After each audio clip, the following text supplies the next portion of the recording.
ప్రభు అయిన యేసు క్రీస్తు నామములో అందరికీ ప్రైజ్ ది లార్డ్ అండి. సహోదరుడ సహోదరి, ఈ దినం ఉపవాస ప్రార్థనలో భాగంగా బైబిల్ గ్రంథంలో మనం ధ్యానించుకున్నట్లయితే అపోస్తలుడైన పౌలు ఎఫెసీయులకు రాసిన పత్రిక 2వ అధ్యాయము 10వ వచనాన్ని చదువుకుందాం. అపోస్తలుడైన పౌలు ఎఫెసీయులకు రాసిన పత్రిక 2వ అధ్యాయము 10వ వచనాన్ని మనం అందరం కలిసి చదువుకుందాం.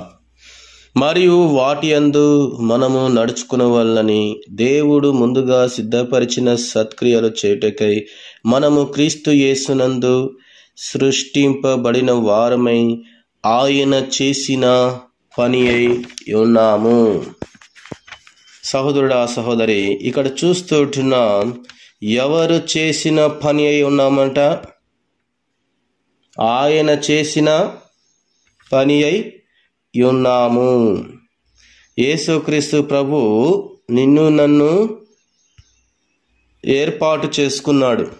ఎందుకు ఏర్పాటు చేసుకున్నాడంటే ఆయన పని చేయటానికి నిన్ను నన్ను ఏర్పాటు చేసుకుని ఉంటున్నాడు. ఎందుకంటే మనం ఆయన చేసిన వారం.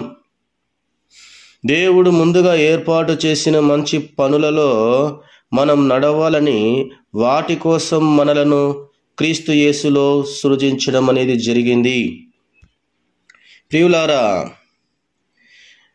విశ్వాసుల నూతన ఆధ్యాత్మిక జన్మ వారు సంపాదించుకునేది కాదు. విశ్వాసుల నూతన ఆధ్యాత్మికత జన్మ వారు సంపాదించుకునేది కాదు. ఈ భూమిపై తల్లి గర్భాన పుట్టడంలో ఒకడు చేసే ప్రయత్నం ఎలా ఉండదో ఇది అంతే. అది వారిలో దేవుడు మాత్రమే జరిగించగలిగేది. అది సృష్టి కార్యం.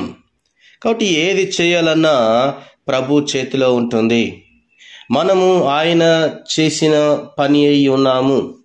ఆయన ఉద్దేశము చొప్పునను, ఆయన ప్రణాళిక చొప్పునను మాత్రమే మనము క్రైస్తవులముగా ఉంటున్నాం, క్రైస్తవులుగా అయినాము. ఆయన మనలను మరణం నుండి తప్పించినాడు. ఆయన ఎక్కడి నుంచి తప్పించాడంట? మనల్ని మరణం నుండి తప్పించినాడు, జీవంలోనికి నడిపించినాడు. ఒకప్పుడు మన పాపములను బట్టి మనము ఆత్మీయంగా మరణించిన స్థితిలో ఉన్నప్పుడు ఆయన మనలను ఏం చేశాడంట? బ్రతికించినాడు. ఏం చేశాడంటండి? ఆయన మనలను బ్రతికించినాడు, జీవం ఇచ్చినాడు. కాబట్టి సహోదరుడా సహోదరి, ఆయన చిత్తము చొప్పున, ఆయన మార్గములోను, ఆయన నడిపింపులోను మనము నడిచేందుకు ఆయన మనలను సజీవులనుగా చేసి ఉంటున్నాడు. ఎట్లా చేసి ఉంటున్నాడంట? మనలను యేసుక్రీస్తు ప్రభు వారు సజీవులుగా చేసి ఉంటున్నాడు. ఎందుకు సజీవులుగా చేసి ఉంటున్నాడంటే ఆయన చిత్తము చొప్పున, ఆయన చిత్తానుసారంగా, ఆయన మార్గంలో నడవడానికి, ఆయన యొక్క పని చేయడానికి నిన్ను నన్ను మనలందరినీ ఆయన మనల్ని ఏం చేశాడంటే మనలందరినీ సజీవులుగా నడిపించి ఉంటున్నాడు. సాతానుడు శక్తి క్రింద మనము ఎంతటి భయంకరమైన పాపము క్రింద ఉంటిమో ఒక్కసారి ఆలోచించుకుంటే ఆ జీవితం ఎలా ఉంటుందంటే చాలా భయంకరమైనటువంటి జీవితం. ఎఫెసీయులకు రాసిన పత్రిక అపోస్తలుడైన పౌలు 3వ అధ్యాయము 1-2 వచనాలు మనం చూసుకున్నట్లయితే రండి చదువుకుందాం.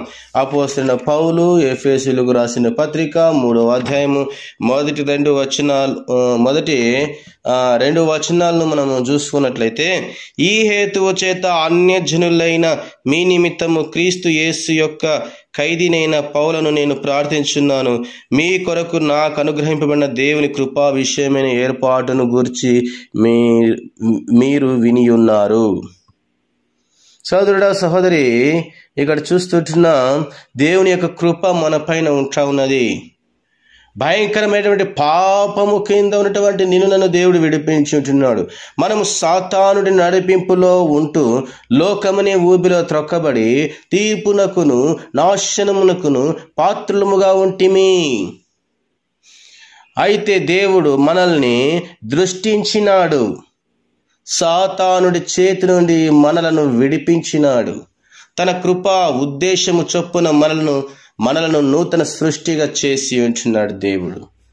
యేసుక్రీస్తు ప్రభువు నిన్ను నన్ను నూతన సృష్టిలోనికి తీసుకొని వచ్చి ఉంటున్నాడు.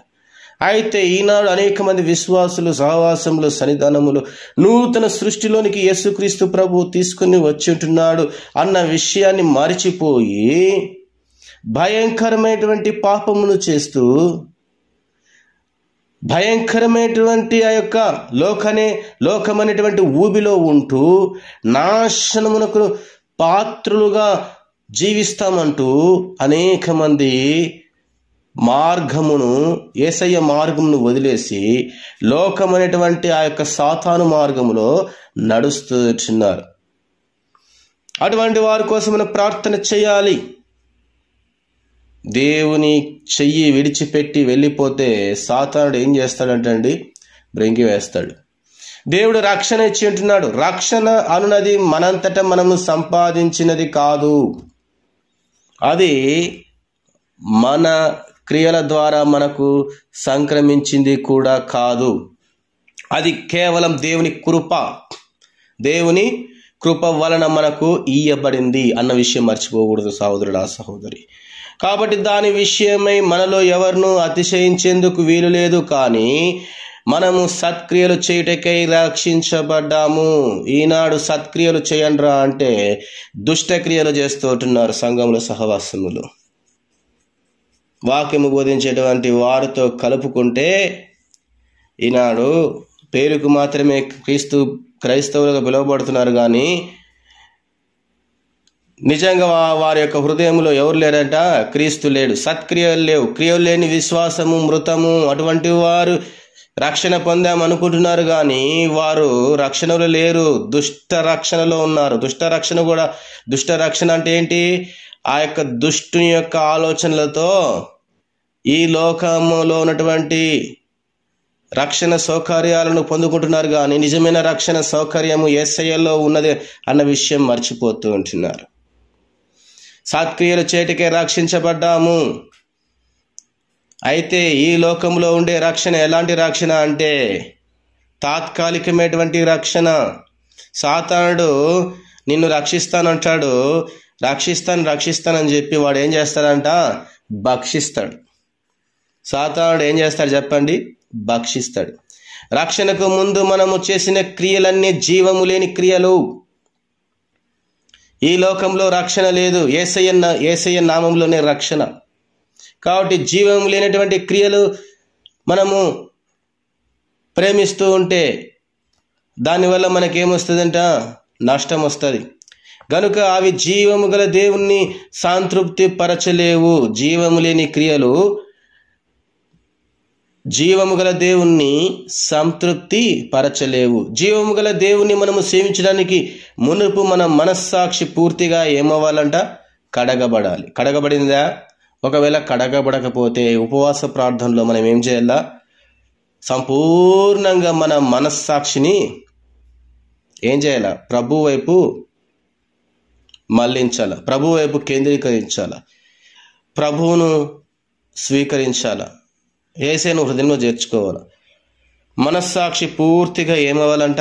కడగబడాలి. అంటే పాపము కడగబడాలి. పాపాన్నంతా యేసే రక్తములో, ప్రభా యేసని రక్తంలో కడుగునైనా పవిత్రపరచునని ప్రార్థన చేయాలి. మనం క్రీస్తు యేసునందు సృష్టింపబడక మునుపు మనము చేసిన క్రియలన్నీ స్వార్థముతోనూ పాపముతోనూ నిండినవి.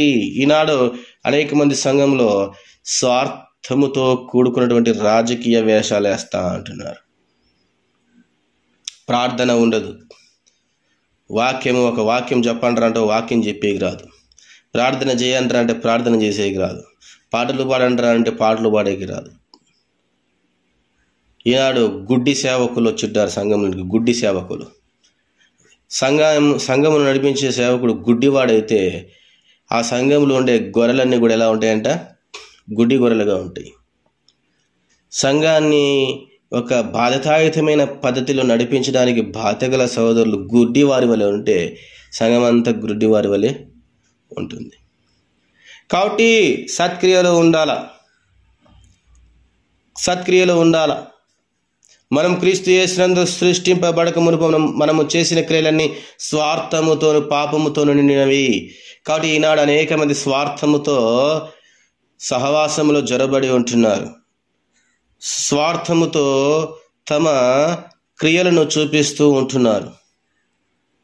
అవి మన మంచి కోసమే, లేదా మన మేలు కోసము, లేదా మన లాభము కోసము, లేదా మన స్వార్థము కోసము, లేదా మన పేరు కోసము మనము చేసిన క్రియలు. కాబట్టి అనేక మంది విశ్వాసులు, అనేక మంది బాధ్యగల సహోదరులు, అనేక మంది సేవకులు ఎలా వస్తారంట సంఘంలోనికి? ఎలా వస్తారంట? స్వార్థ ప్రయోజనముల కొరకు, స్వార్థము కొరకు, లాభము కొరకు, తమ స్వప్రయోజనాల కొరకు, తమ పేరు కొరకు చేసేటువంటి క్రియలు. అటువంటి క్రియలు సత్క్రియలు కావు, దుష్ట క్రియలు. అవి మనము నీతిమంతులుగా ప్రదర్శించుకునేందుకు మనము చేసిన క్రియలు. అవి మనలను మన దేవుని నీతికి సంపూర్ణంగా సమర్పించుకొనకుండా చేసిన క్రియలు. మన కోసము, మన పిల్లల కోసము, పేరు కోసము, అధికారం కోసము, హోదా కోసము చేసుకున్నటువంటి క్రియలు. వాటిలో ఏమి లేదు? నిజము లేదు, నీతి లేదు, యథార్థత లేదు, నిరీక్షణ లేదు, విశ్వాసము లేదు. అంత పాపమే, దుష్టత్వమే. దుష్టత్వముతో ఈనాడు అనేక మంది జీవిస్తుంటున్నారు, సంఘాన్ని నాశనం చేస్తూ ఉంటున్నారు. సంఘంలో ప్రార్థనా పరులు లేకుండా అయిపోతుంటున్నారు. సంఘంలో ప్రార్థించేటువంటి వారు లేదు. సంఘంలో వాక్యము చెప్పే బోధకులు లేకుండా అయిపోతుంటున్నారు. ఉన్నా కూడా వాళ్ళని బోధించనియరు. పాటలు పాడినటువంటి వారు ఉన్న వాళ్ళని పాటలు పాడలేనటువంటి పరిస్థితిలోనికి తీసుకెళ్ళిపోతుంటున్నారు. ఎందుకంటే దుష్టత్వం, పాపం. కాబట్టి స్వార్థం. ఈ విధంగా దేవునికి అయిష్టమైనటువంటి క్రియలు చేస్తూ వచ్చినారు. దీనివల్ల నష్టం. అటువంటి నష్టం జరగకూడదని మనం ఏం చేయాలా? ప్రార్థన చేయాలా. అటువంటి సాతాను స్వార్థముతో కూడుకున్నటువంటి తలంపులతో కూడుకున్నటువంటి వారి కొరకు ఏం చేయాలా? ప్రార్థన చేయాలా. వారి కొరకు మనం ఏం చేయాలా? ఉపవాస ప్రార్థన చేయాలా. వాళ్ళని మార్చమని ప్రార్థన చేయాలా. వాళ్ళలో ఉన్నటువంటి ఆ సాతాను కానీ తరిమి కొట్టాలా. సోదరుడా, సహోదరి, మనలో ఏమైనా ఇలాంటి క్రియలు ఉన్నాయా? ఉంటే సరి చేసుకోవాలా. ఈ సమయం వేళ ఉపవాస ప్రార్థనలు అవి శరీర స్వభావం అనుసరించి చేయబడిన క్రియలు గనుక అవి దేవుని సంతోషపరచలేవు. ఈనాడు అనేక మంది శరీరానుసారమైన జీవితం జీవిస్తూ ఉంటున్నారు. నేను నాది, గర్వం నాది, ఈ మందిరం నాది, ఆ పులిపీఠం నాది, ఆ బల్ల నాది, ఆ కానుక పెట్టే నాది, ఆ దశమ భాగం నాది, ఈ మందిరం మొత్తం నాది నాది నాది నాది నాది నాది నాది అన్నోడు నరకానికి వెళ్ళిపోతాడు. సహోదరుడా, సహోదరి, జాగ్రత్తగా ఉండాలా. నాది అన్నావంటే నరకమే, నాది అన్నావంటే నరకమే. దేవుడు తొక్కుతాడు నరకంలోకి. ఒక్క తొక్కితే నరకంలో చిందులు వేస్తావు, మళ్ళా గంతులు వేస్తావు, రొమ్ము కొట్టుకుంటావు, కేకలు వేస్తావు, ఓ అని కేకలు వేస్తావు. చూడండి, నాది అనేది విడిచిపెట్టండి, సత్క్రియలు చేయండి. దేవుని సంతోషపరిచేటువంటి క్రియలను రుజువుపరచండి. వాటికి నూతన జీవం కావాలి, నూతన స్వభావం కావాలి. వేటికంట? నూతన శక్తి కావాలి. దేనికి? అప్పుడు మాత్రమే అవి దేవుణ్ణి సంతోషపరచగలవు. నీ విశ్వాస జీవితంలో, నీ రక్షణ జీవితంలో ఏమి రావాలంట? నూతన జీవం రావాలి, నూతన స్వభావం రావాలి, నూతన శక్తి రావాలి. అది ఎక్కడ దొరుకుతుంది? యేసుక్రీస్తులోనే దొరుకుతుంది. ఆయన రక్తంలో నువ్వు కడిగి పవిత్రపరచబడితే దేవుడు నిన్ను ఎలా మారుస్తాడంట? నూతన స్వభావంలోనికి మారుస్తాడు, నూతన జీవంలోనికి మారుస్తాడు, నూతన శక్తిలోనికి నిన్ను మారుస్తాడు. పరిశుద్ధాత్మ శక్తి చేత నిన్ను నింపుతాడు, నిన్ను బలపరుస్తాడు, ఆశీర్వదిస్తాడు, దీవించబడతావు, సత్క్రియలు చేయగలుగుతావు, ఆయన పని చేయగలుగుతావు. ఈనాడు ఆయన పని ఎవరు చేయడంలే, డబ్బు కావాలా. ఈనాడు అనేక మంది సంఘంలో ప్రవేశించినారు, పనికి మాలిన వాళ్ళు ప్రవేశించుంటున్నారు. సంఘంలో తోడేళ్ళ వలె ఉంటున్నారు, గుంటరక్కల వలె ఉంటున్నారు, మేకల వలె ఉంటున్నారు. లూసిఫర్గా వచ్చేసారు సంఘంలోనికి. వచ్చినటువంటి వాళ్ళు ఆత్మీయంగా ఉండరు, ఉన్న వాళ్ళని కూడా ఆత్మీయంగా ఉండనీరు. వాళ్ళు ప్రార్థన చేయరు, చేసే వాళ్ళని ప్రార్థన చేయరు. వాళ్ళు వాక్యం చదవరు, చదివే వాళ్ళని చదవనీరు. వాళ్ళు వాక్యం చెప్పరు, చెప్పే వాళ్ళని వాక్యం చెప్పనీరు. వాళ్ళు సువార్త చేయరు, చేసే వాళ్ళని కూడా సువార్త చేయనీరు.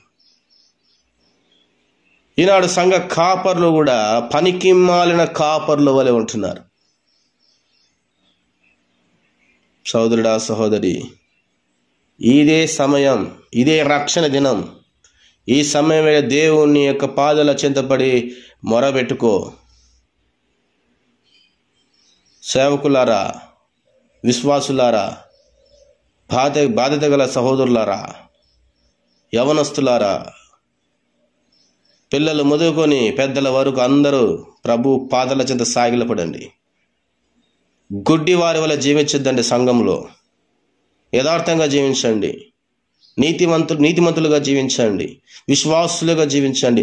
దేవుని యొక్క సత్క్రియలు చేయండి, దేవుని పని చేయండి. నేను, నాది, నా భార్య, నా పిల్లలు, నా కుటుంబం, నా డబ్బు, నా ఆస్తి, నా ఇల్లు, నా గోడ, నా జీవితం, ఇది కాదు. దేవుని పని చేయండి. దేవునికి కావలసింది ధర్మశాస్త్రపు క్రియలు కాదు, ఆయనకు ప్రేమ క్రియలు కావాలి. దేవునికి ఏం కావాలంట?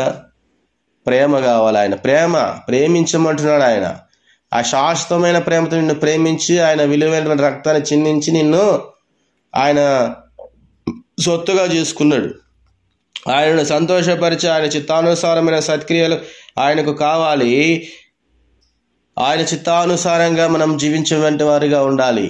మన స్వచిత్తానుసారంగా కాదు, మన స్వప్రయోజనాల కొరకు కాదు, ఆయనకు ప్రయోజనకరమైనది మనం చేయాలి. యేసయ్యకు ప్రయోజనకరమైనది మనం చేయాలి. మనము ఆ క్రియలను చేయుటకై పరిశుద్ధాత్ముని ద్వారా ఆయన మనకు శక్తిని అనుగ్రహించి ఉన్నాడు. సోదరుడా, సహోదరి, దేవుని యొక్క శక్తిని పొందుకోవాలి.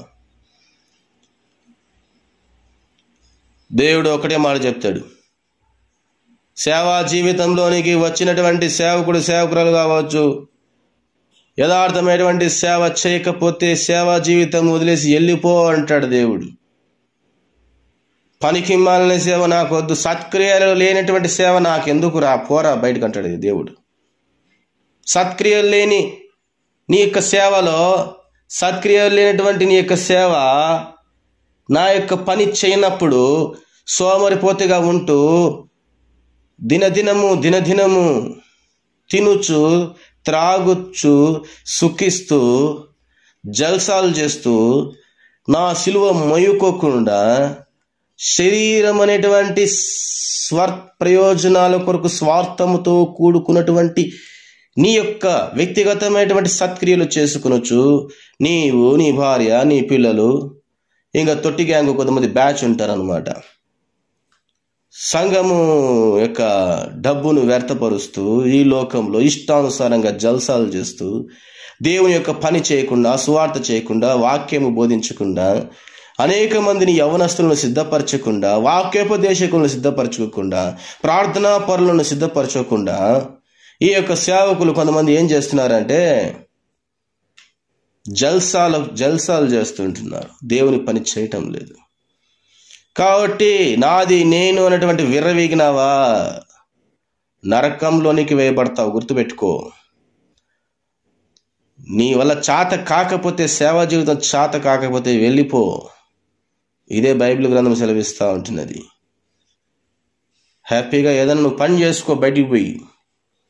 యథార్థమైనటువంటి సత్క్రియలతో కూడుకున్నటువంటి సేవకులు అవసరం, సత్క్రియలతో కూడుకున్నటువంటి విశ్వాసులు అవసరం, సత్క్రియలతో కూడుకున్నటువంటి బాధ్యతల సహోదరులు అవసరం. సంఘంలో ఈనాడు ఎలా ఉంటున్నారు? అనేక మంది క్రియలు లేనటువంటి వారిగా ఉంటున్నారు. సత్యముతో కూడుకున్నటువంటి క్రియలు లేవు, అసత్యముతో కూడుకున్నటువంటి క్రియలు చూపిస్తుంటున్నారు. దుష్ట క్రియలు,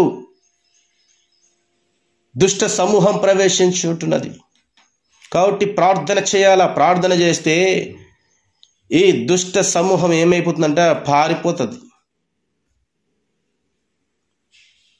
దుష్టత్వముతో కూడుకున్నటువంటి జల్సాలకు అలవాటు పడినటువంటి సేవకులారా, బాధ్యతల సహోదరులారా, విశ్వాసులారా, మీరు ఎలా ఉంటున్నారు, మీ జీవితం ఎలా ఉంటున్నది ఒకసారి పరీక్షించుకోండి. ఉంటే క్రీస్తు యోధుడుగా ఉండు, లేకపోతే లోకంలో వెలిసిపో. దేవుడు అదే చెప్తున్నాడు, నువ్వు చల్లగానే ఉండు, వెచ్చగా ఉండు, నువ్వు వెచ్చనగా ఉండద్దు అంటాడు దేవుడు. కాబట్టి దేవుడు నిన్ను పిలుస్తుంటున్నాడు. క్రీస్తుని వెంబడించేందుకు మనము ఆయన నడిచినట్టే నడవాలి.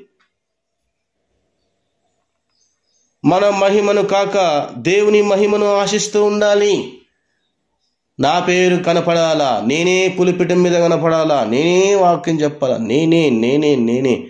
నీకు వాక్యము రాదు, పాటలు రావు, ప్రార్థన రాదు, ప్రకటనలు చేసేకి రాదు. పనికి మానవులంతా పులిపిటలు ఎక్కేది నాడు. ఒక అక్షరం ముఖం చదివేకి రాదు. ఇట్లా వాళ్ళంతా తోడేళ్ళు, గుంట నక్కలు, మేకలు ఇట్లా ముసుగు వేసుకున్నారన్నమాట. సాతాను కానీ ముసుగు, లూసిఫర్ కానీ ముసుగు వేసుకొని ఇష్టానుసారంగా సంఘాన్ని భ్రష్టు పట్టిస్తున్నారు. కాబట్టి సంఘంలో ఇటువంటి వారిని తరిమి కొట్టాలని మనం ఏం చేయాలా? ప్రార్థన చేయాలా. ఇంకా క్రీస్తు వెంబడించేందుకు మనము ఆయన నడిచినట్టే నడవాలి. అనేక మంది ఆ యొక్క క్రీస్తులోనికి నడిపించాలి. మన మహిమను కాక దేవుని మహిమను ఆశిస్తూ ఉండాలి. దేవుని మహిమను ఆశిస్తూ ఉండాలి, ప్లస్ నడవాలి. పాపుల రక్షణను మరియు పరిశుద్ధుల క్షేమాభివృద్ధిని ఏం చేయాలా? కాంక్షిస్తూ ఉండాలి. అనేక మంది పాపంలో ఉంటున్నారు. అటువంటి వారి కొరకు, రక్షణ కొరకు మనం ప్రార్థన చేయాలి. పరిశుద్ధుల క్షేమం కొరకు ప్రార్థన చేయాలి. ఆయన ఎదుట సత్క్రియలను చేస్తూ నడవాలి. సత్క్రియలు చేస్తూ నడిస్తే నువ్వు సంఘంలో ఉండు, లేకపోతే వెళ్ళిపో. రెండే ఆప్షన్స్.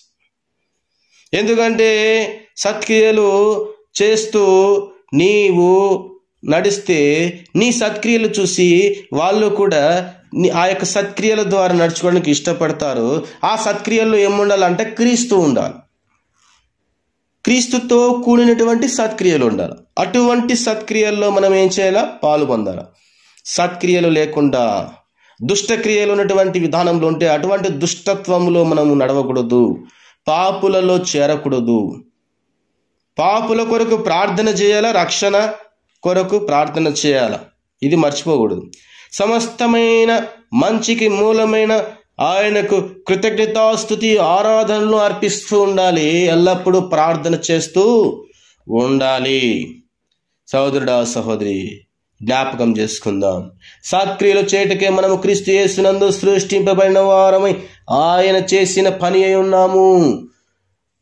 నీవు ఎవరి బిడ్డవి? లూసిఫర్ గాని బిడ్డవే? యేసుక్రీస్తు ప్రభు బిడ్డవే? లూసిఫర్ గాని బిడ్డగా ఉన్నావంటే నిత్య నరకం. యేసుక్రీస్తు ప్రభుగా ఉన్నావంటే నిత్య జీవం, పరలోక రాజ్యం. అది కావాలంటే ఇక నుంచైనా దేవుని యొక్క సత్క్రియలను పొందుకో. యేసుక్రీస్తునందు నడువు. ఆయన మహిమార్థము అలా చేసేందుకు దేవుడు తన మహాకృపను మనకందరికీ ఈ సమయం వేళ అనుగ్రహించును గాక. ఆమేన్.